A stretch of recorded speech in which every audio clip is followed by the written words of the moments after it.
নমস্কার বন্ধুরা, মায়ের হেসেলে সবাইকে স্বাগত। আজকে আমাদের রেসিপি হাঁসের ডিমের কোরমা। আমরা তো ডিমের বিভিন্ন রেসিপি বাড়িতে ট্রাই করেই থাকি। এই রেসিপিটার স্বাদ কিন্তু দুর্দান্ত হয়। বাড়িতে একবার ট্রাই করার অনুরোধ রইল। তো চলুন শুরু করা যাক আজকে আমাদের ভিডিওটা।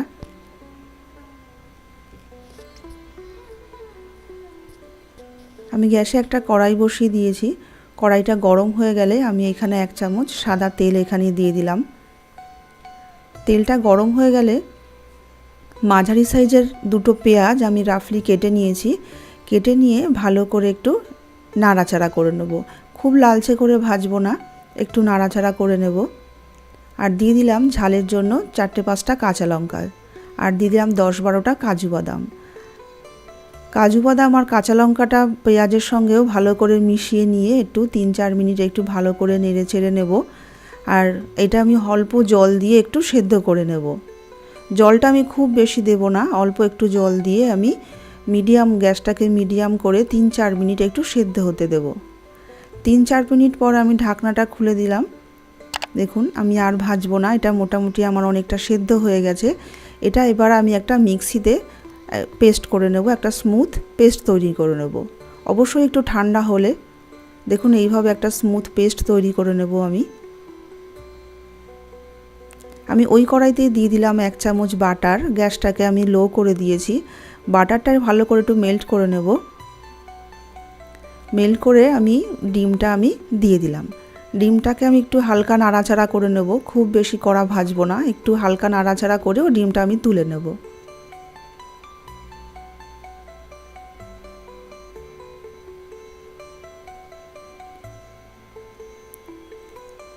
ডিমটাকে আমি আলাদা বাসনে তুলে নিলাম।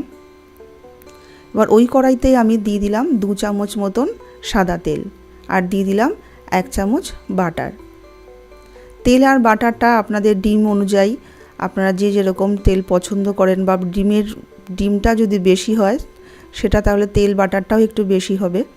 আর এখানে দিয়ে দিলাম একটু গোটা গরম মশলা, দারচিনি, লবঙ্গ আর এলাচ।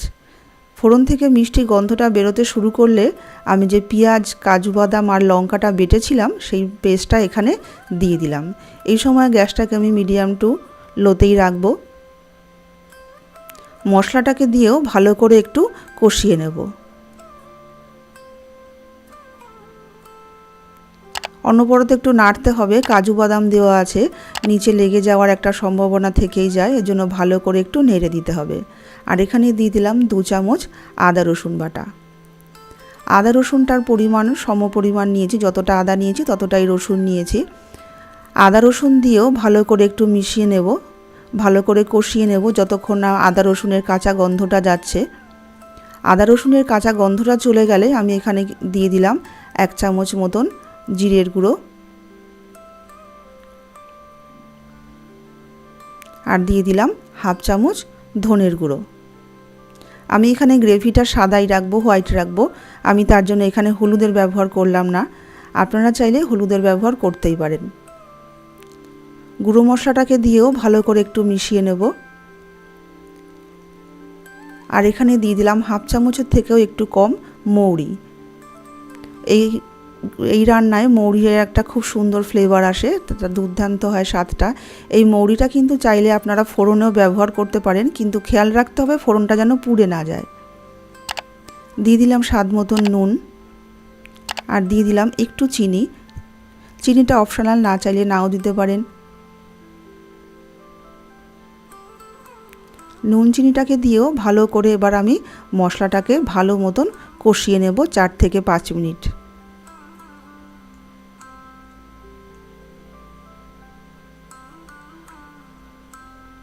মশলাটা কষে গেলে আমি এখানে অল্প জল দিয়ে দিলাম, 1 কাপ মতন জল দিয়ে দিলাম। এখানে আমি রুম টেম্পারেচার রাখা জলই এখানে দিয়েছি। এই রান্নায় খুব গ্রেভিটা পাতলা হবে না, তাই জলটা একটু বুঝেই দিতে হবে। এবার ঢাকনা দিয়ে আমি গ্যাসটাকে বাড়িয়ে গ্রেভিটাকে ফুটতে দেব। গ্রেভিটা যেই ফুটে যাবে তখন আমি ডিমগুলোকে গ্রেভির মধ্যে দিয়ে দেব।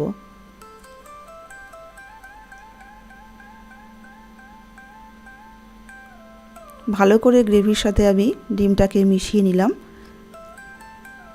এবার গ্যাসটাকে লো করে আমি 4-5 মিনিট হতে দেব। 4-5 মিনিট পর আমি ঢাকনাটা খুলে দিলাম। দেখুন রান্নাটা মোটামুটি কমপ্লিট হয়েই গেছে। একটু নাড়াচাড়া করে নিলাম।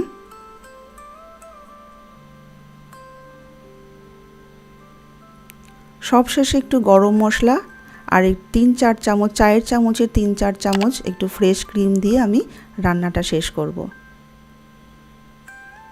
ক্রিমটা আর গরম মশলাটাও ভালো করে আমি গ্রেভির সঙ্গে মিশিয়ে দিলাম।